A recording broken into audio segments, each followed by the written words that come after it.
Assalamualaikum warahmatullahi wabarakatuh. Teman-teman, selamat datang di channel Bakofarm.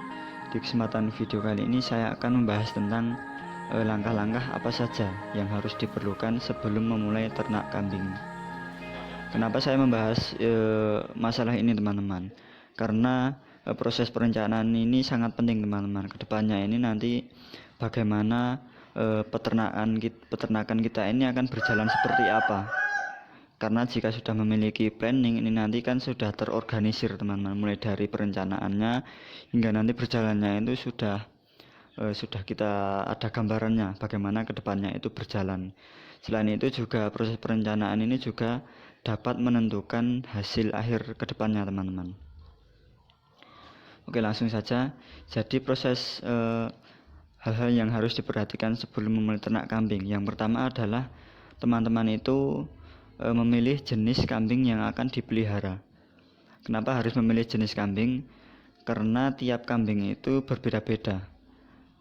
Mulai dari harganya, mulai dari pakannya, dan juga tingkat kesulitan itu tiap kambing itu memiliki perbedaan. Contohnya, misal dari harga, kambing Etawa lebih mahal, kemudian sementara kambing Jawa Randu lebih murah.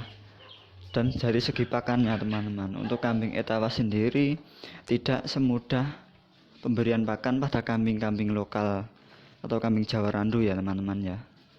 Jadi kambing Etawa itu rata-rata lebih sulit, teman-teman.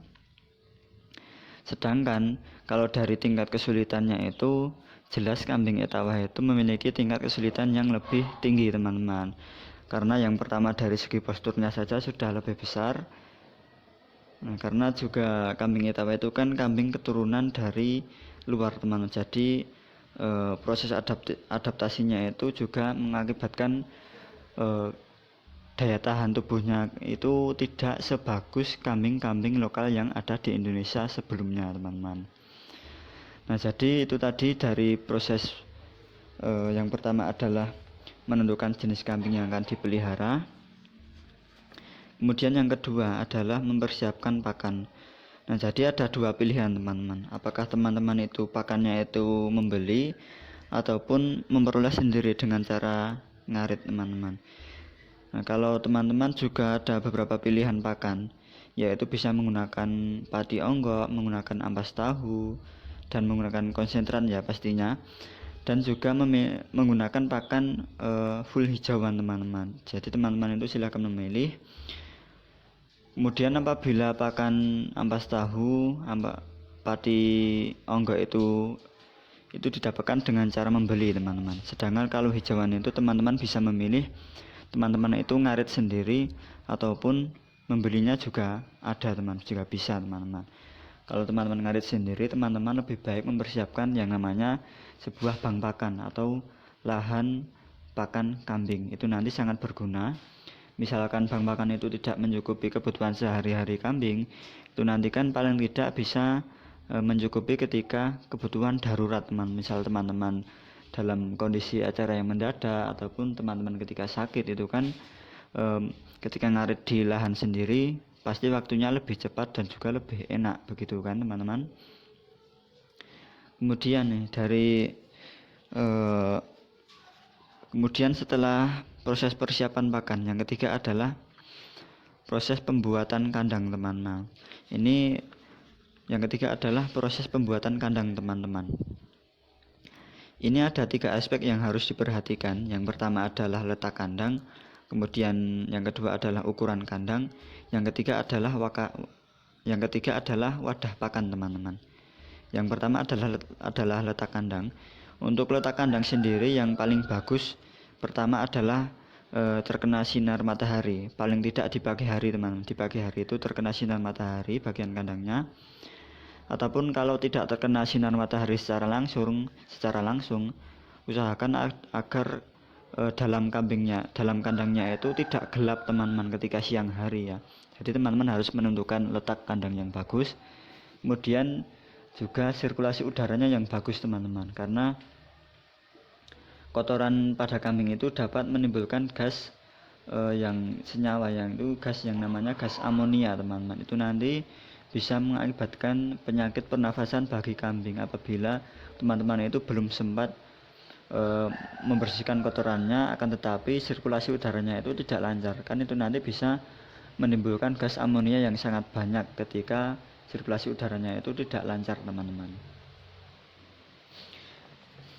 Nah, kemudian dari aspek berikutnya, ini dari ukuran sekat, teman, ukuran sekat kandang.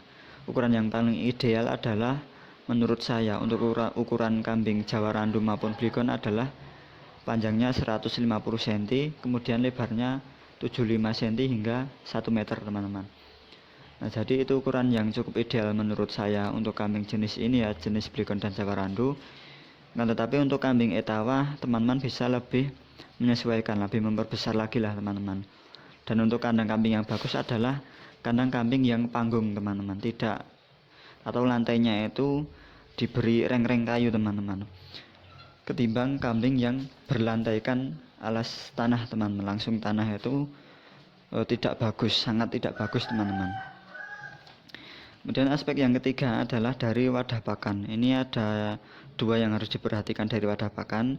Yang pertama, teman-teman menyesuaikan wadah pakan terhadap jenis pakan yang akan diberikan. Misal teman-teman itu memberi pakan dengan ampas tahu, padi onggo, itu teman-teman harus menambahkan yang namanya seperti karpet. Itulah, karpet itu dibuat seperti lembaran di wadah pakan.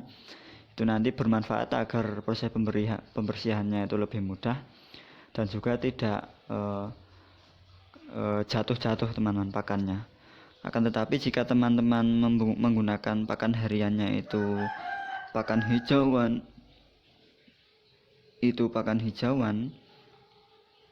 cukup menggunakan wadah pakan kayu saja sudah mumpuni. Karena biasanya juga peternak itu tidak perlu menambahkan, apabila hanya menggunakan pakan hariannya itu hijauan, tidak perlu menambahkan yang namanya karpet. Akan tetapi jika ditambahkan pun jauh lebih bagus, teman-teman. Itu nanti tinggal menyesuaikan bagaimana teman-teman yang membuat konsepnya atau teman-teman yang mengeksekusinya, teman-teman. Kemudian yang kedua adalah ketinggian wadah pakan. Ini perlu diperhatikan, teman-teman. Kambing itu harus mampu menjangkau ya, teman-teman, atau tidak kesusahan dalam menjangkau wadah pakan kambing. Kemudian cempainya inilah yang harus lebih diperhatikan. Jadi cempe itu dalam usia 1 bulan itu umumnya sudah mulai doyan makan hijauan. Akan tetapi kalau cempe itu dalam usia sebulan itu belum mampu mencapai ketinggian wadah pakan, itu nanti kan pasti pertumbuhan cempenya itu tidak semaksimal ketika si cempe itu sudah doyan makan. Karena pada umumnya umur 1 bulan itu sudah mulai makan hijauan, akan tetapi belum, itu bisa mengganggu proses pertumbuhan cempe. Nah, kemudian yang keempat yang harus diperhatikan sebelum memulai ternak kambing adalah yang keempat, memperhatikan segi obat-obatan, teman-teman. Obat-obatan yang perlu diperhatikan yang harus ada itu adalah yang namanya antibiotik menurut saya, teman-teman, karena itu nanti sangat berguna ketika proses kelahiran si cempe ya, teman-teman. Itu nanti bisa digunakan sebagai antibiotik ke tali pusar cempe agar tidak terjadi infeksi yang mengakibatkan si cempe terkena penyakit tetanus. Nah, penyakit tetanus itu adalah penyakit yang memiliki persentase kematian lebih dari 90%, teman-teman, pada si cempe.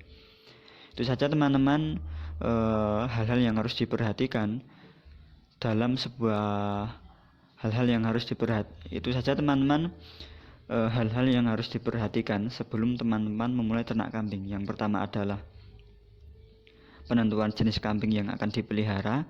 Kemudian yang kedua adalah dari persiapan pakannya. Kemudian yang ketiga adalah proses pembuatan kandangnya. Yang keempat adalah proses obat-obatan dan juga vitamin, teman-teman. Dan itu saja, teman-teman. Yang keempat adalah obat-obatan, teman-teman. Dan itu saja, teman-teman, sedikit pembahasan dari channel Bako Farm kali ini. Semoga ada manfaatnya bagi teman-teman semuanya, dan bantu channel Bako Farm agar dapat berkembang dengan cara tekan tombol like dan juga subscribe-nya. Sekian, kurang lebihnya mohon dimaafkan. Semoga bermanfaat. Wassalamualaikum warahmatullahi wabarakatuh.